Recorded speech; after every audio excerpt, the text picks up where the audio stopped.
Hey everyone, it's another edition of Interludes Lecture Presents Talk on Tuesdays. Man, where did the month of February go? I am trying to figure that out right now. I don't know about you, but February has gone by in a flash. There's some things happening. Many of your airwaves are being, invaded right now. And I hope you are here because you want a break. We provide that entertainment break every single Tuesday. And I'm excited that I have a really special guest, a friend to the show, coming to the stage. And Coach Tony, we'll get into all the good stuff and fun that we've had over this last 4 seasons of the Pull Up Podcast Show. I'm so proud of Coach because let me just say this. He loves what he's got going on. And when I say he loves what he got going on, I mean that from the bottom of my heart. Mr. Springer is in the building. Thank you so very much. Thank you so very much. And like I said, I'm very excited about what is going on. And yes, hey, how are you doing, Mr. Springer? My former home, ladies and gentlemen, Bay Ridge, Brooklyn. 23 inches of snow over the last 24 hours to 48 hours. That's a lot of snow. A little bit too much for me. So, Mr. Springer, I hope you're doing well in your neck of the woods. That's why one thing I miss about New York, everything was in walking distance. But if you can't walk, like what's the purpose? It doesn't matter. Anyway, let's get going. It's another edition of Interludes Extra Presents Talk on Tuesdays, and we're about to get started right about now.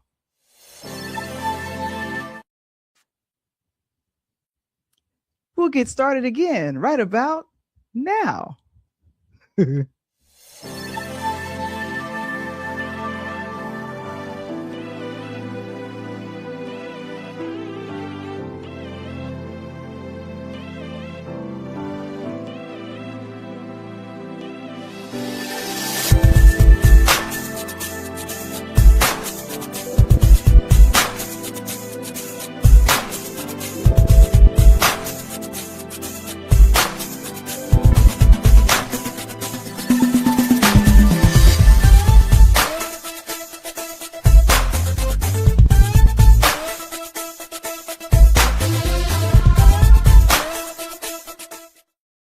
It's another edition of Interlude Sector Presents Talk on Tuesdays. I think I like this layout better. Yes, I like this layout better.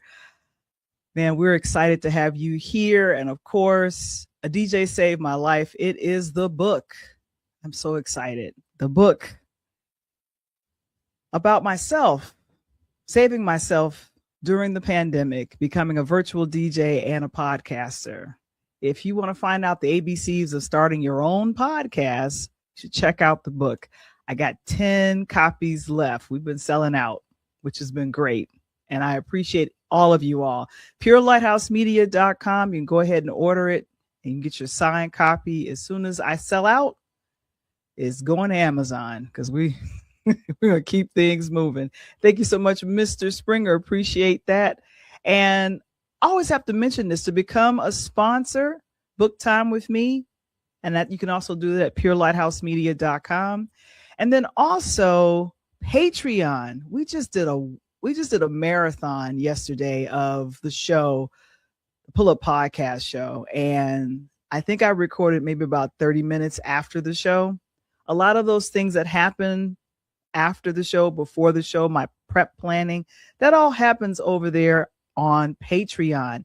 And did you know that it is free to join Patreon? I have the Purple Robe Diaries. I love that. And then, of course, some of my writings, some of my articles over there as well. And of course, Coach Tony, he wants to get in, but we have about 15 members already, but you can join for free. And like I said, support your content creator that's here. And of course, We appreciate that. Key Spot, share, connect, and grow. Cynthia McAllister out of Cincinnati, Ohio. If you want to promote your business on the app, Key Spot, go to Key Spot app. And I think Coach, I'm sorry, I'm assuming I'm looking for that. Mr. Springer, I don't see it yet. But go to keyspot.app.com. And then you can go ahead and sign up and get your business out there. I have to let you guys know about the morning meetup. I am so excited. My entrepreneurship has accountability. I'm so grateful for that. Being your own boss, sometimes I'm a good boss, sometimes I'm not. But of course, scan the QR code. You can join this community Monday through Friday for 1 hour. David Shands, who you see right there, he is my business coach. When you see me do offers and I'm online, you're like, why is she offering that? Because I am being trained, which I appreciate it. And I love his motto, consistency is the only cheat code, And you can join today for $19 a month to join this business community. That's what I'm talking about. And of course, Coach Tony, thank you guys so very much for supporting Coach Tony. He, I think, is up to 155 followers. You all have really been tuning in with him. Scan the QR code and start following him on Instagram.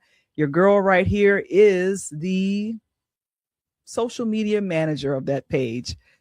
I talked to him about some of the people he following, but we ain't gonna get into that. I'm not gonna turn into big sis over here. And then, of course, you can follow myself at Interludes_podcast or at Val the Voice Johnson. And that is that. Where is Mr. Thompson, aka Coach? Coach is at a networking event on tonight.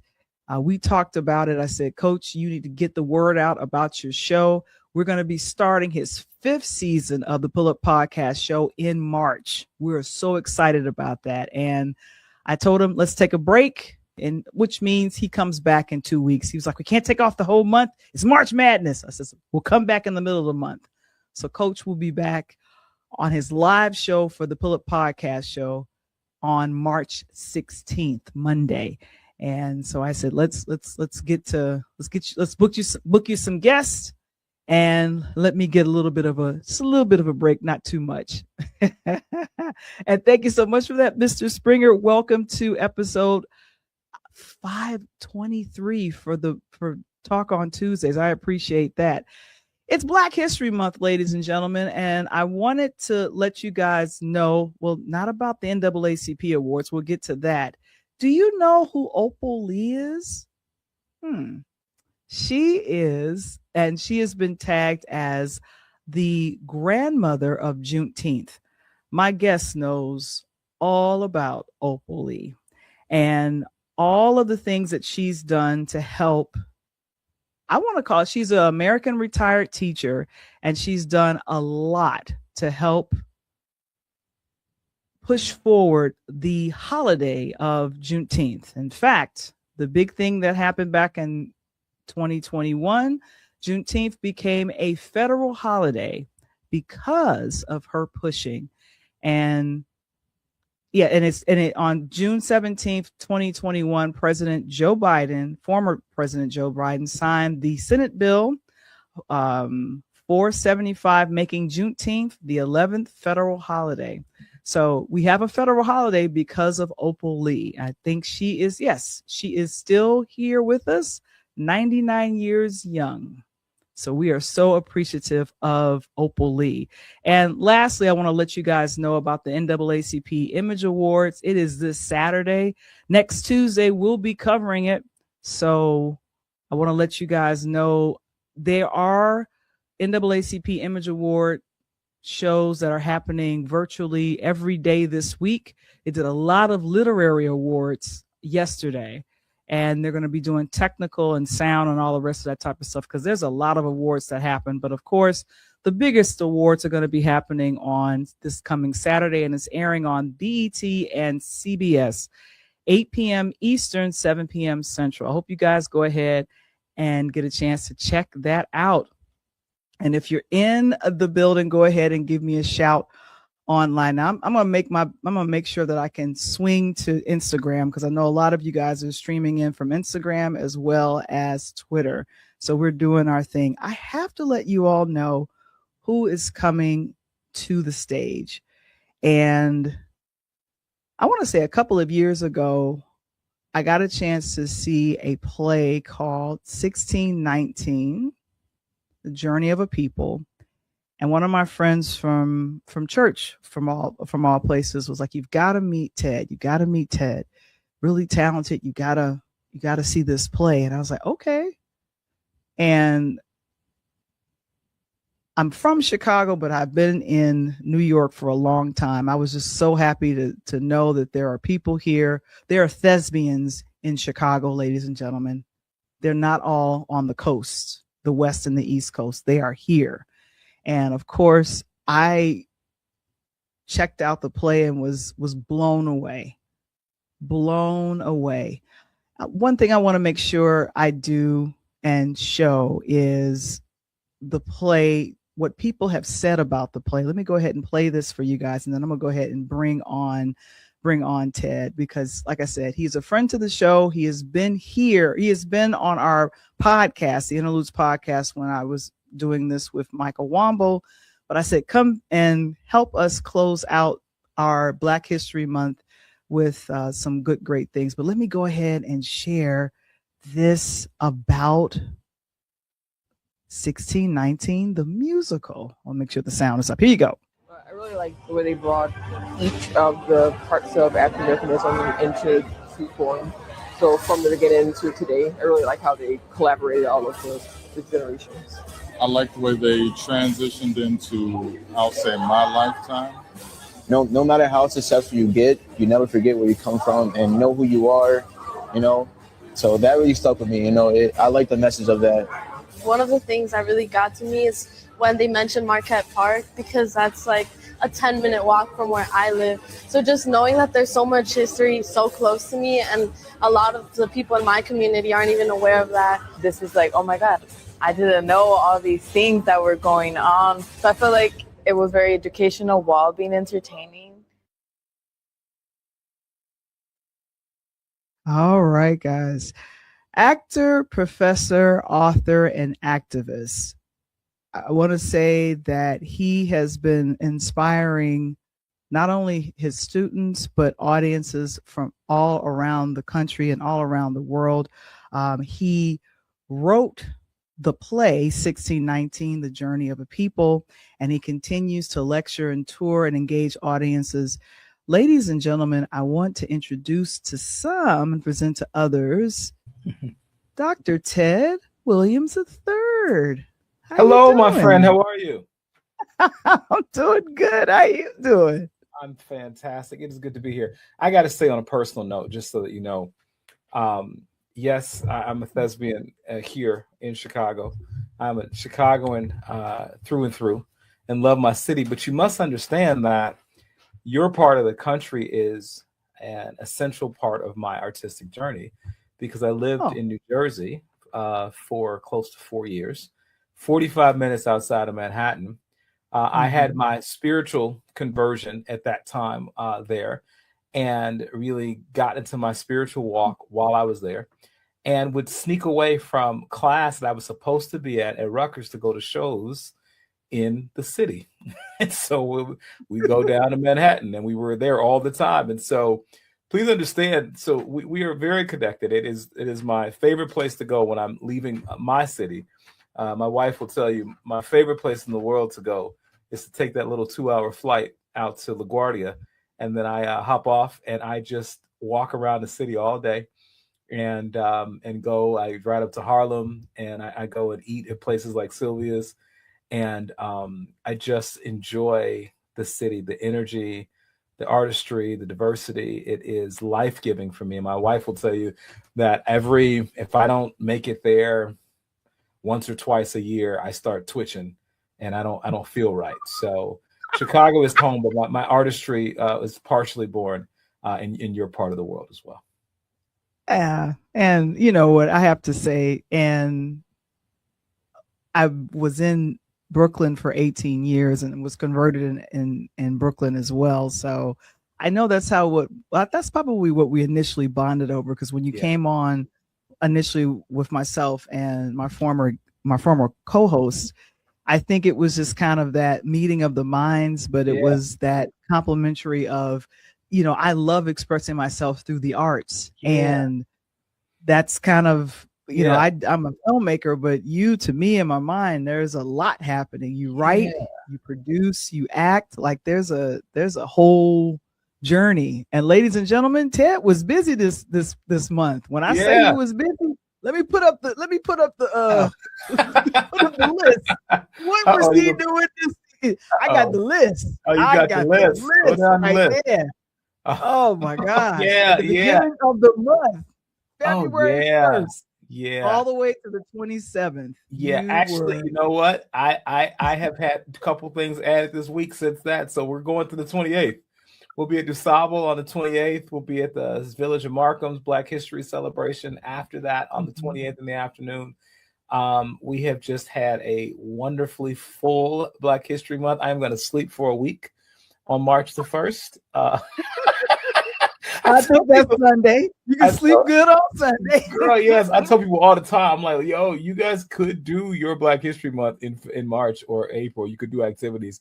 But everyone wants to cram it in February, and it's only 28 days. Only 28 days. So, I mean, it's like, and honestly, because I feel this is mission driven, and this is, partially how I make my living as well. I literally say yes as much as possible. And when I tell you we are everywhere, it has been so fun. It has been so fun. I know. And I'm thinking about all of the folks that you have, number one, inspired. And for myself, I'm thinking about just kind of that. I need you to give me like the cliff notes on 1619, the journey of a people. Like, a lot of people that may not know, how did this play come to be, and how did you get in touch with the folks that ended up directing it, coming up with the music, and when you first blocked it and staged it along with the director, like when this beautiful great things happen with the 1619 journey people play? When did that all come together? So the Cliff Note version is 2018, trying to commemorate the 2019 400-year anniversary of the first 20 enslaved Africans arriving on the shores of Point Comfort, Virginia, trying to figure out how to do it. Was thinking about doing something academic, so I work in the academic space, and I said, I don't want to do that. I want to use the arts, we want to go further than that. And it's honestly, this show has changed my life. My life before this show, my life after this show are literally night and day. And I am so grateful for God giving me the inspiration to do it.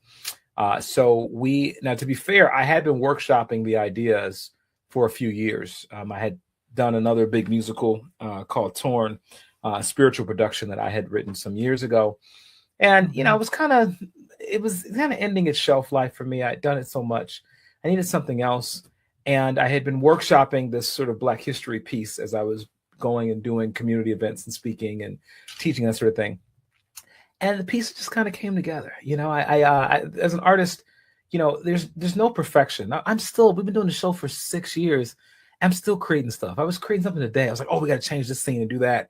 I think it's going to be forever. And so hooked up with a bunch of my phenomenal artistic friends that I know who were just so supportive. People like Leslie Michelle, who was my original music director, Cynthia Walls, who's my original director, Marcello Lee, who's our co-choreographer with me, but then he went off and did the choreography himself for his choreographer now. I just got with these people. I'll give you a quick story. It's because I have written this academic space. I was trying to put all this information. Like, I literally got 400 years of history in the show, and we fly through it. And if you haven't seen it in a couple of years, it's totally different now. It's different from what I saw in 2020. Yes, oh, wow. Absolutely. It's been 6 years. We've added wonderful cast members. We've cut scenes out. We've added scenes. I've added a choir. I mean, it's just, I'm an artist. I'm loving the choir. Oh, I love the choir. You got to keep growing. It's like, the artist and the producer and me are always fighting with each other because the artist is like, hey, let's add 50 more people, and the producer's like, dude, you need to drop 50 people and have 3 people in the show so we can afford it. So I'm always going through that. But real quickly, I had written this scene called I Thought We Were Free, this piece that I wanted to do about the Reconstruction era, 1865 to 1877, such an important part of our history, which I want people to know. I'm constantly teaching about it. And the show has allowed me a platform to then go and speak and teach around a lot of the issues in the show. But I wanted to write about that era, about what happened with African Americans. And I wrote this long monologue. And I had this wonderful actress, her name is Rashada Dewan, and she travels all over. She's in Hell's Kitchen right now, touring the country with this. And she was going to be originally in our show. And she reads this monologue and she goes, Ted, this is some great information, but there's no way I can do a monologue this long and have people pay attention to what I'm saying. So she's like, you got to do something else with it. And I go, thank you, Rashada. I'm like, just read the stuff, read it. So I go back. Needed someone to say yes or no. There you go. Yeah. So I had to go. I was in the burbs and I had a couple hours. And I went to Panera Bread and I put my headphones on and I just started writing. And I created a song from it. And the song is called I Thought We Were Free.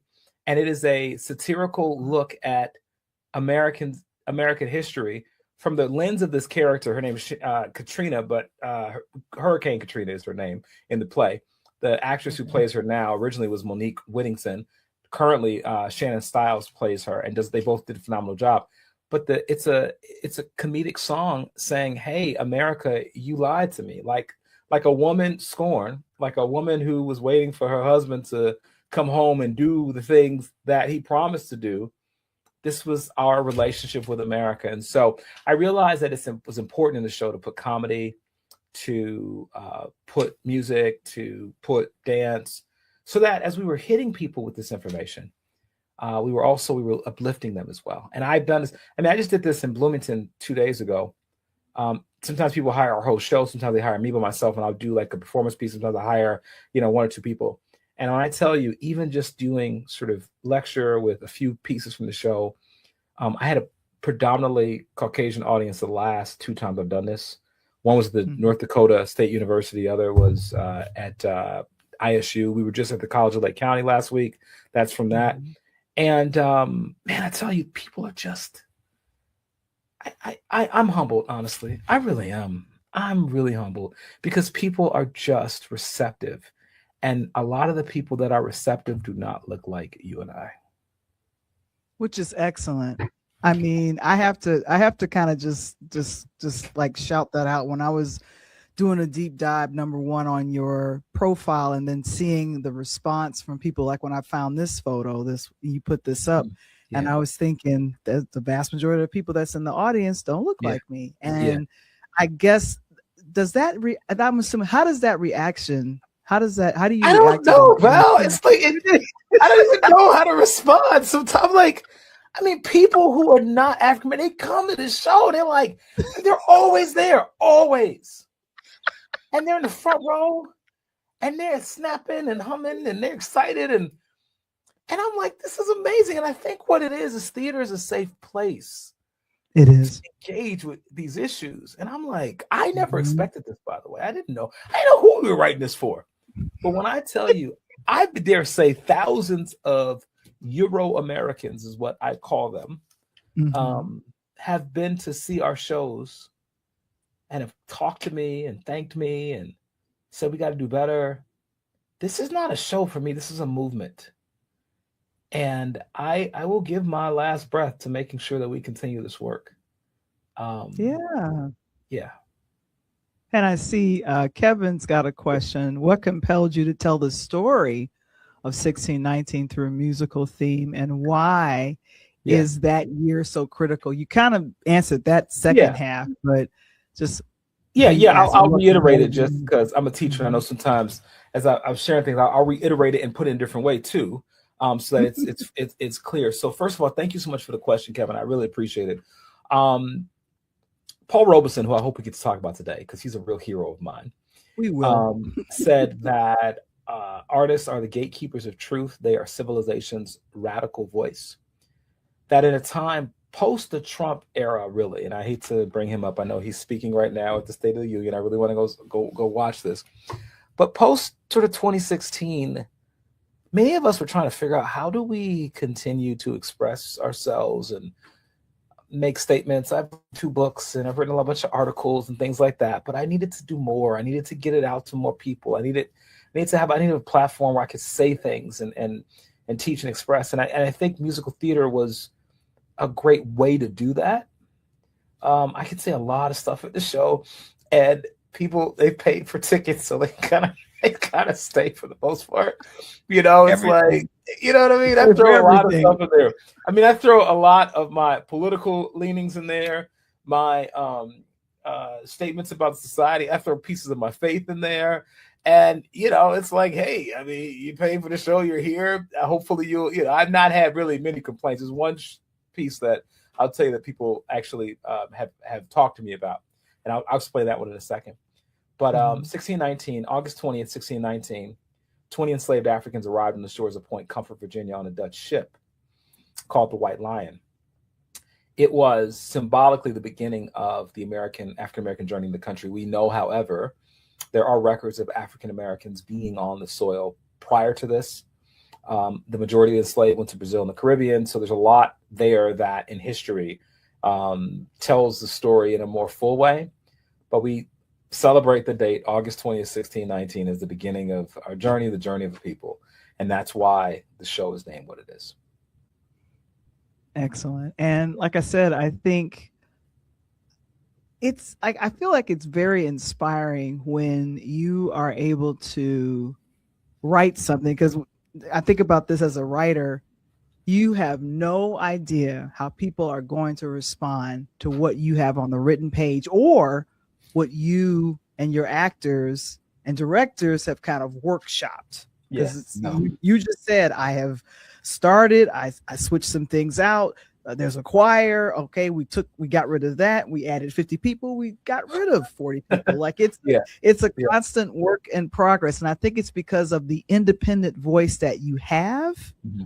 It is being, I think, curated. And I think, how important is it for a project or a play like 1619 to continue to play in front of diverse audiences? Yeah. Black history is American history. Thank you. I wanted you to say that. Just please say that. And check this out. This is what I told my Caucasian friends at the event the other day. My Euro-American friends. I'll tell you why I've got some language things that I'm trying to teach in the world and out in the show. So I'll tell you about it in a second. But I told them, I said, this is actually your battle. This really should not be mine. Like, just as the Me Too movement, the movement should not rely on women alone. How can the movement rely on women? Men are culpable in what it is that they're protesting and thinking about. So unless you have men who stand up, the Me Too movement doesn't do anything. And so how dare I say to women, hey, you all need to figure this movement out. I think it's the same thing with this movement for racial justice in America. This is not Black folks. This is not our issue. We've already said the stuff, done the stuff, been there. Until people that don't look like us begin to take on these questions and really stand up as allies like John Brown, who gave his life for abolition, allies like this gentleman that I met the other day in this 98%, European American room. This guy walked up to me and showed me the scars on his head and his chin from marching for civil rights in the 60s. And he's a white guy. And that's allyship. You know what I mean? People who have said, I'm standing up. I had a woman, I spoke at the North Dakota State University yesterday. I had a woman say to me, they're trying to stop DEI. So I just renamed it and I kept doing it. She said, and I'm going to keep renaming it. Somebody try to stop me, I'm going to rename it again and do it again. And she goes, and basically could lose her job for this. But she doesn't care because it's the right thing to do. The people who stood up against ICE and things like that, the people who marched and died and bled and who hid people in their homes. I spoke at Wheaton College 2 weeks ago. Wheaton College was founded by abolitionists. You know, Yeah, a lot of the people first don't college, know that. they don't. It was Mhm. the first college in the state of Illinois to graduate African Americans, and so that's allyship. And let me say this about history. A lot of times we look back in history and go, "Oh, well, George Washington, Thomas Jefferson, they were a product of their culture." No, they weren't. I mean, they were at some level. I don't, you know, I have the national respect for Thomas Jefferson and George Washington and what they meant for the country, but I don't have personal respect for them at all because they were heavy slave owners. And I know that's very controversial, but the same way that we negate all of R. Kelly and Bill Cosby and Harvey Weinstein and Matt Lowry, all of their wonderful accomplishments in their career because of the things that they did, we have to reevaluate the way we look at our founding fathers in this country. Because the Declaration of Independence is phenomenal, but Thomas Jefferson raped children. And that does not, the Declaration does not give him a pass any more than it gives Epstein a pass in terms of what he was accused of doing. So that's a conversation we need to have. But there were people during that time like John Adams and John Quincy Adams who were abolitionists. John Adams was second president. John Quincy Adams was president after him. It was his son. They were abolitionists. They knew better. So even in 1796, when George Washington writes his farewell address, there were people in his world who knew better and who fought. So I don't give them a pass in that way. And so in that way, we have to push true allyship for people and let Americans know that Dr. King said we cannot have a first-class nation with second-class citizens. This issue is for all Americans because ultimately, even Paul Robeson said this, that if you deny the Negro, this is what he said, citizenship, first-class citizenship, America ultimately will lose the benefit of their time, talent, and treasure. And as a result, America will not be what it could be. By the way, since you have Paul Robeson up, let me just say this real quickly. We're talking about art and activism. Yes, art and activism. Yes, that's yeah. So if you don't know about Paul Robeson, this Black History Month, I'm telling you got to go hear about Paul Robeson. I first learned about Paul Robeson when my mother taught at Paul Robeson High School on the south side of Chicago in Inglewood. It's no longer there. And Paul Robeson, I'm connected to him in multiple ways, which is really kind of odd and spiritual. So I learned this later, by the way. So first thing is so Paul Robeson and I have had a similar career trajectory. Paul Robeson was an international superstar. I'm not an international superstar, but I have had some of the same kinds of career feats in terms of working in the arts, working in the political space, working in activism in the same way as Paul Robeson. But here's some kind of weird stuff. I was born in 1976. Paul Robeson died in 1976. Okay. And wow. I had no idea, right? I graduated from Rutgers University. Paul Robeson graduated from Rutgers University. I did not know that. Paul Robeson was born in Princeton. I lived probably 20 minutes from Princeton for about close to 4 years of my life while I was in 30 minutes while I was in college. Paul Robeson, well, the very first song that he recorded was a Negro spiritual. They call it called Steal Away. Steal Away is a song that we put in our show through myself and my former music director, Leslie Michelle. We were looking for a traditional sort of Negro spiritual to just kind of bring the house down and connect and that sort of thing. And that was a song we put in there. I had no idea Paul Robeson had recorded as the very first song that he sang. And so I see Paul Robeson and I believe in some ways that God has called me to carry on a part of his legacy by picking up the torch the year that he died and I was born. And I'm honored to do that and to carry the legacy of other artists and activists who I respect so heavily. But Paul Robeson, we need to know about him. He was a lawyer. He was a singer. He was an actor. He was an activist.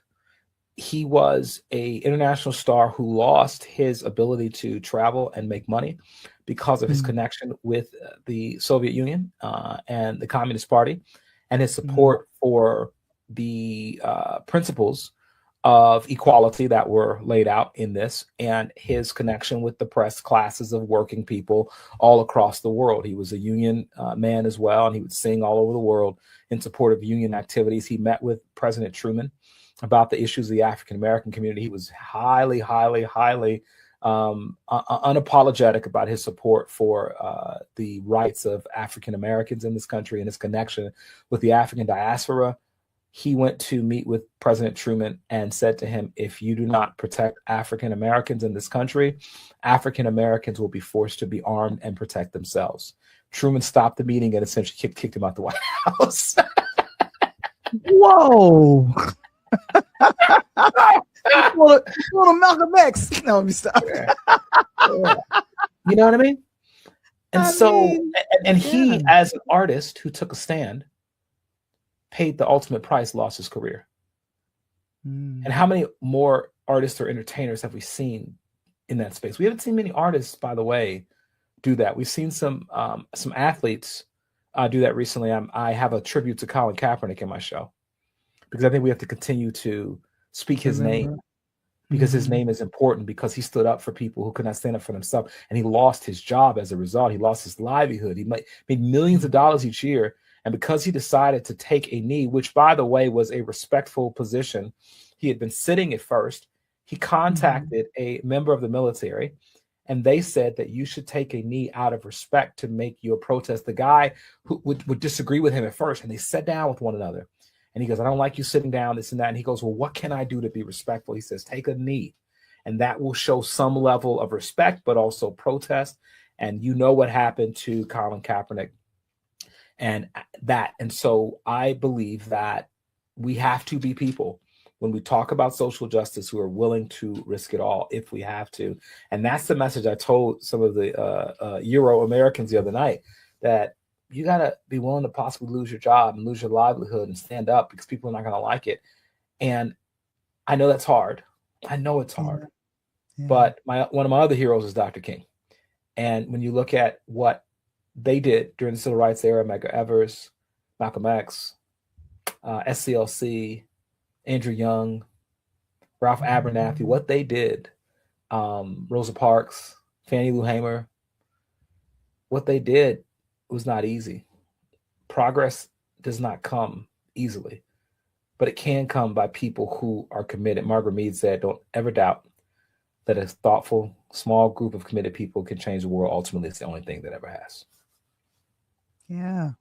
And since we're talking about people that made an impact, we lost someone last week. Oh my gosh. Yes. Yeah. Yes. And man. I wanted to know some of your thoughts on Jesse. Reverend Jackson. So first of all,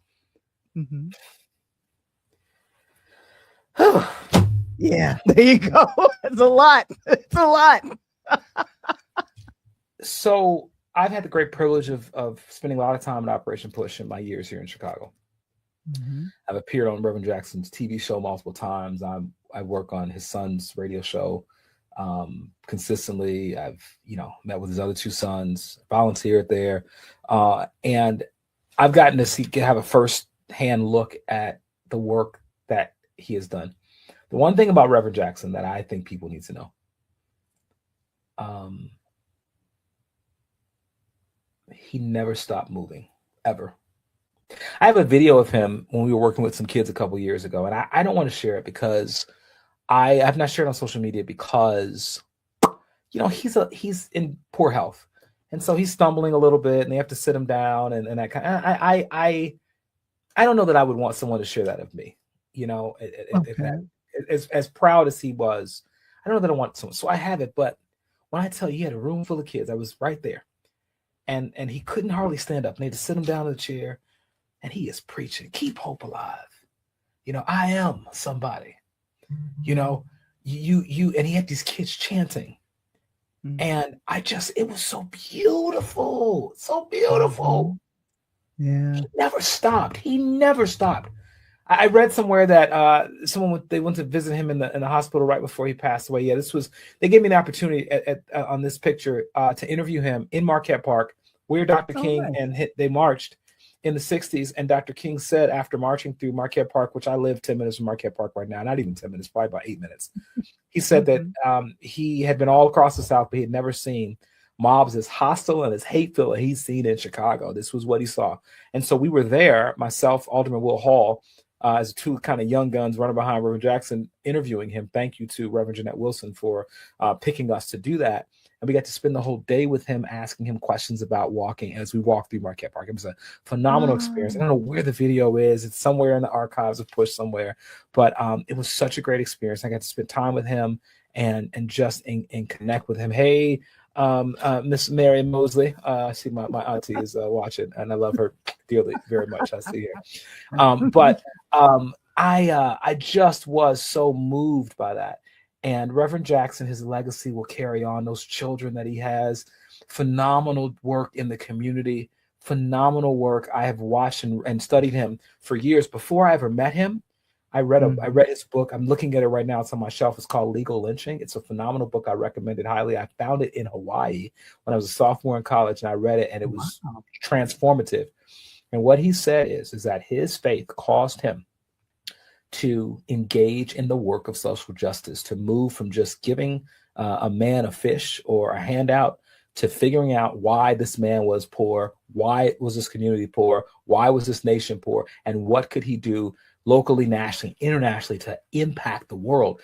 And that is a legacy that we must carry on. The Bible says that when a seed falls down, unless the seed falls to the ground and dies, it remains a single seed. But when it dies, it produces many seeds. Reverend Jackson has produced many seeds. We pray that the producing of these seeds we will see as we all carry on, myself and all the hundreds of thousands of people that he's influenced throughout the world. We got work to do. And he's done his work, and he's passed the torch on.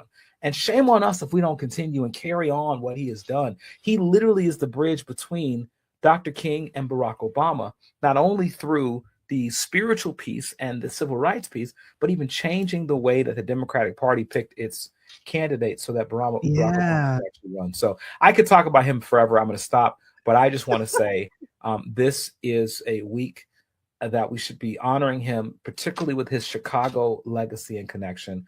I am so grateful for his life, and I pray to carry on his work in whatever way I can. Of course. And Kevin says that picture of you and Jesse Jackson looks like it's taken at a church. And then we mentioned our church in Brooklyn, 188 Hanson Place. Oh, yeah. No. Oh, okay. Yeah. No, this was in Inglewood. I do remember. It was off about 69th Street. Yeah.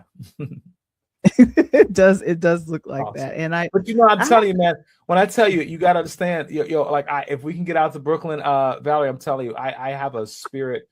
If there was any other city in the world I'd live in, it would be your city. And so I love the time I get to spend there. And so if we can get out there, see whatever, I'm always looking for reasons to connect and get out there. Oh my gosh. I have to ask this because you mentioned it, and I was disturbed about what's been happening with ICE occupancy in some of the Democratic cities around the country. And I think her name, Renee Good and Alex Peretti. Mm-hmm. And other things have been happening to other people as well. But I think those two deaths, unfortunately, have really sparked like this national, focus on this seems off. This seems wrong. And I wanted to kind of know some of your thoughts on it, because number one, I feel like if people don't know what history is, it's going to repeat itself, especially the bad parts. So what's some of your thoughts on it? I was just curious. Absolutely. So I was teaching my students just recently about what happens when fascism takes over a nation, and the qualities of a fascist regime are authoritarianism, suppression of dissent. When you have a situation where you have the use of the military, the police state to oppress folks, When you think about this, this idolatry of nationalism, national identity, that we are, Americans, that is sort of the preeminent identity. When violence is promoted, when people are scapegoated for why your life is not going as well as it should. This is all what we saw in these fascist regimes, these dictatorial regimes. We saw this in Nazi Germany. We've seen this all over really the world. And so for us to look at our current president and to think, as Barack Obama said so clearly, he said, presidents don't just say stuff as a joke. Everything the president says is real and it matters and it means something. We have seen very clearly that this person in the White House does not take this job seriously. He does not take the condition of people in this country seriously. He does not take the complexity of all of the social issues and social ills that we are dealing with in this country. He does not take them seriously. And so we have a choice to make. Are we going to rise up as a democratic society and hold this person accountable, or are we going to roll over? I just posted today that I did not necessarily agree with people who have fought fire with him, who have been as vulgar as him, who have been as disrespectful as him. I think we have to do better than that, as Michelle Obama said so clearly, right? When they go low, we go high. I know that many people are like, hey, Michelle, can we go low now, right? We're tired of trying to go high. Is it time to go low yet, Michelle? And I get it. I do. I understand it. I appreciate it. But what Dr. King and the Southern Christian Leadership Conference taught us is this. In 1957, Dr. King brought a group of ministers to his church, Ebenezer Baptist Church. And they got together to create SCLC, the Southern Christian Leadership Conference. And they decided at that moment that they were going to build an organization that was going to redeem and save the soul of the nation. That they realized that segregation, discrimination, oppression was a moral stain on all folks, not just African Americans, on all folks. That the entire country was suffering because of what they were doing. In the same way, Val, that I would be suffering if I was abusive to the people around me, that it would have a moral stain on my soul. The same way I'd be suffering if I was stepping over homeless people to go to work every day. What would it do to my conscience? What would it do to my soul? Dr. King said that if we don't fix this moral stain on the country, the entire country is impacted. Not just us, but the majority community. They are destroying their own soul too. And I think they understand that, by the way. I think many people understand that. And that's why they're pushing for this. So back to this ICE situation. If we don't stand up, what does it say about us? It says more about us than it does about him. And I think that I have been heartened and encouraged to see people who have decided to stand up and say that we're not going to tolerate this. We don't have to match your ignorance. We don't have to match your vulgarity, but we will not tolerate your oppression and marginalization of people. And man, that's exciting to see. I've been on some marches in some of our communities. I've seen people from all different backgrounds. And I think that these midterm elections that are coming up are so critical. Probably, they always say, the most important election of our lifetime. But I think this is it. Because some of the things that our current president is doing can be reversed immediately. And some, Val, will not and cannot. When you look at his Supreme Court appointments and things like that, those are things that we cannot fix immediately. And so the longer that he is in the White House doing the capricious, ignorant, racist, selfish, self-aggrandizing, passing wealth on to his cronies, the longer that he does that, the more there is to unpack and the harder it will be. We pray that we can get a Congress in this midterm elections that can slow him down, stop him, or stop him completely.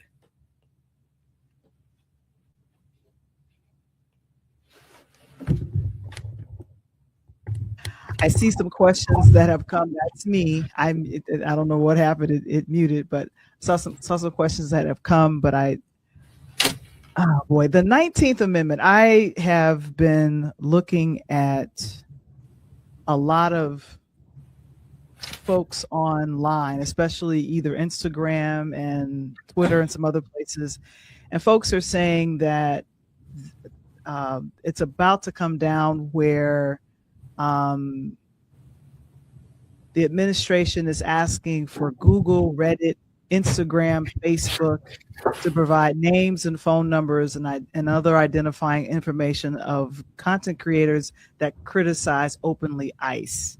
And I'm assuming that's the start of the authoritarian, where you can't, like the push against the First Right Amendment. When I saw the arrests of Don Lemon, and absolutely, and the other journalist, her name just leaped out of my head. So I'm gonna let you talk on that. Well,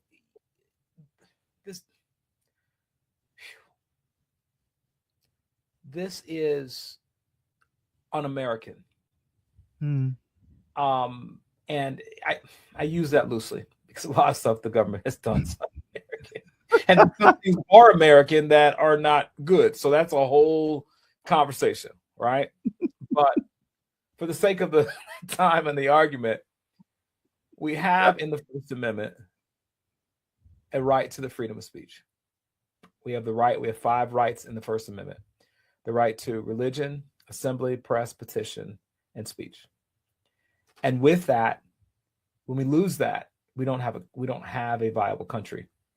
And so attacks against journalists, or even the fear that is peddled towards journalists, we have to rebuff this. We have to fight against this in every way possible. And so I know, for instance, people, like yourself and other folks who are just out here trying to educate, etc., there is potential targeting that can happen. But I will tell you, freedom is worth fighting for. We cannot cower. The only way, when I was a kid, we had a few bullies in our neighborhood. And my parents, a few. God rest my mother's soul, and my dad, one thing I learned from my parents is how to fight. Neither one of them allowed anybody to run over them. In fact, it might have been the opposite sometimes. Sometimes they were, you know what I mean? But they never let us be bullied. And if someone were to come to us, you need to stand up and fight for yourself. And bullies, oftentimes, as you will find, are not as tough as they look, or as they try to pretend. That if you do fight back and you do stand up, you will find they will cower more often than not. And I think that's what we have to do with our current administration. I think that is great. That is a great point. And I've heard this definitely with my friends, a lot of my friends that are in and out of church, that say we have to find a way to pray, but then we have to put action behind the prayer. It can't just be prayer. It has to be action. You want to go there? Let's go there.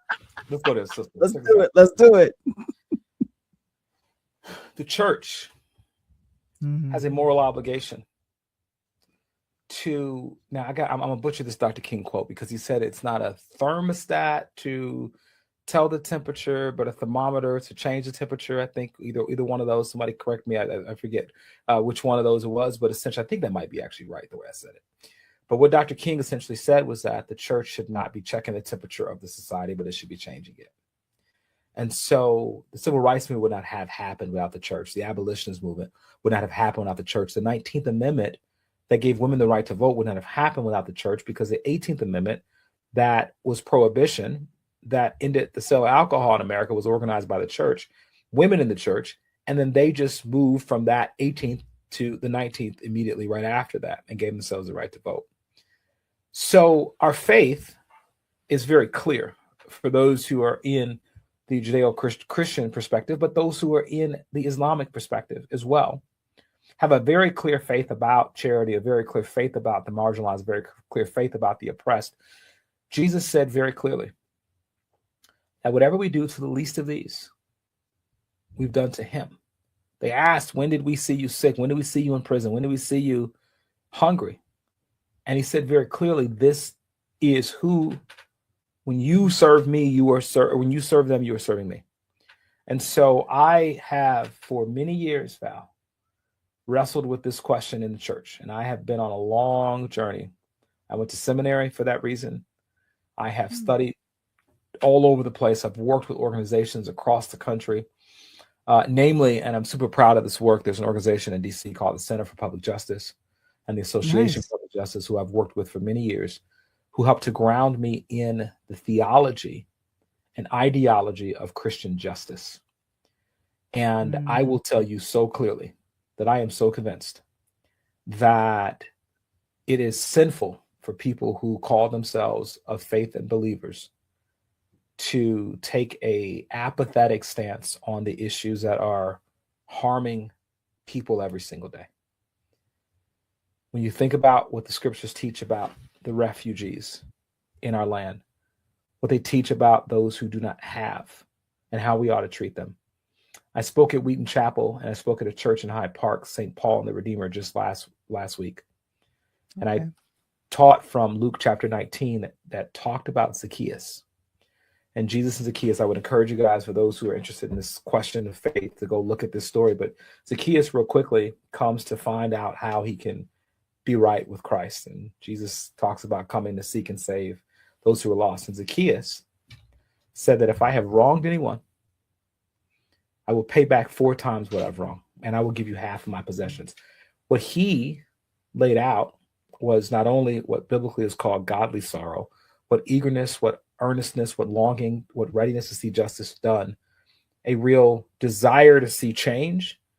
But he also lays out a concept that was in the book of Exodus, but also is a concept politically known as reparative justice or reparations. And he says it's not enough to just stop doing the wrong. You must go and repair it. As Malcolm X said, you stick a knife in a man's back 9 inches, you pull it out 6 inches, it's not progress. You pull the knife out completely, then you got to help heal the guy. Then you got to, you get him to the hospital, the whole 9. What America has done in 250 years of slavery, 100 years of Jim Crow segregation, we had a civil rights era. We had the Reconstruction era, civil rights era, George Floyd era. I believe that 3 times America tried to do right in this racial justice question, but it's been a drop in the bucket. We're celebrating the 250th anniversary of the country. Right? Yeah, we know that. I'm not excited about that. I don't know why I'm not excited about that no more. Well, I am excited about. Well, I am excited about it now only for one reason. Why? Because it is a reminder, as Dr. King said, to make America live up to what it says on paper. Okay. And that's our job. And as Nicole Hannah-Jones said in 1619 Project, African Americans might be the most patriotic Americans of all because they have hope beyond hope. Talk about faith, right? Being certain of what you do not see. They have hoped to be a part of this American story, and they've been told over and over again, you're not. And yet they keep on trying. I don't know if that is stupidity or patriotism or if it's wisdom. I don't know. I personally think it's wisdom because I do think that this is our country and we should not give it up because we've made the country what it is. 13th, 14th, the 15th Amendment came about because of our struggle. So I look at that, Val, and I understand your frustration. A lot of people have it, but I say this is the time. I'm doing a presentation called America 250 right now at libraries across the state of Illinois through the Illinois Humanities group. And I'm doing a presentation that I'll start in May throughout the summer called America 250, Securing the Dream for Us All. How do we take this moment, look at the hypocrisy, but then secure equality going forward, not to make America great again, but to make America great once and for all. Woo! And I think that is something we just honestly just need to meditate on. And if I was to think about how much my mom, I'll just, go from my family, her leaving Jim Crow South in 1956 and coming to Chicago and coming to find that she faced racism, but it was, I want to make sure I get it right, covert versus overt, not obvious. In the South, it's obvious of the racism, but the permission to be racist has been coming out a lot now. And to me, it's just that painful reminder of our work is not done. I want to share this as we close. You did a recent, it wasn't recent, it was a couple of years ago you did. And I think in you describing about 1619, the journey of a people, just kind of that using the arts to really drive home unity is something that's very, very inspiring. And I just wanted to play this because when I saw this, I was like, that to me is the essence of TED and a lot of the work that you have done and will continue to do. Let me go ahead and play this real quick. Reality is that it tells our story. And so for me, I teach this stuff in class every single day, but I'm a firm believer that the arts have the power to change minds, the power to change hearts. And if you look at his history, many times when people have come to try to move a community intellectually, they start with the arts because the arts have been used to help to transform the way people think. And that's what this is doing. And so for me, I want to use the arts as a tool to educate, entertain, and inspire. Yeah, you remember doing that interview? That's the old one, though. That's been a while. It might be pre-pandemic. It might. I don't know. When I saw it and I was just like, how quickly you wrap that up. Like history is important, but it is to entertain, educate, educate, and inspire. Thank you. Yeah. So I think that if someone wanted to, number one, follow your journey, if they wanted to just know, because I feel like I had you come to our platform to talk about the politics of things. And I remember with my old podcasting partner, I said, I hate talking about politics, but now it's become unavoidable to talk about politics and the intersections of freedom of speech, the First Amendment, our rights to speak up against things that are wrong. And that's why I figured the best way to close out Black History Month is with a history professor, but then someone who uses the arts to demonstrate and to just show that love for, I can entertain and educate you at the same time, and come to find out we'll find out we have more in common than we have separating us. So that's just kind of. Let me say this about the political thing, as you said. I guess maybe I'm closing, so I guess thank you. Politics impacts your life, whether you know it, believe it or not. There's an old phrase in politics that says that in politics, either you're at the table or you're on the menu. And so I think that we have to engage. There's my lovely wife. Thank you, dear. We appreciate my beautiful wife. Thank you for her support. In politics, we're going to be impacted by it. And so we don't have the luxury, particularly people who look like us, don't have the luxury to be completely apolitical. People died so that we could be sitting in the seats that we're in. I realized this very early in my life in fourth grade when my teacher came in and started talking about the civil rights movement. It hit me back then. I was like, man, I need to care about this stuff. So I do believe, though, that we are holistic beings. We're part political, part spiritual, part familial, part relational, part vocational. We've got to fill all of those pieces of us, and it's okay. It doesn't have to overwhelm us or overtake our lives, any of those parts. But we do have to be aware of those because they impact other people, right? And that's what politics is. It's simply who gets what, where, why, and how we determine what is right for our society. And I think every one of us should be engaged in that in some way, shape, or form, whatever that looks like. And so I thank you for having this platform to have the conversation. I thank you for us being able to educate and inspire people. this is an election year as well. And, I will send you some resources, help you however I can to educate your audience to make sure that they are voting and that they know what they're doing when they're voting, not just sort of blindly eeny, meeny, miny, mo in the voting booth, which a lot of people do. I stopped doing that years ago.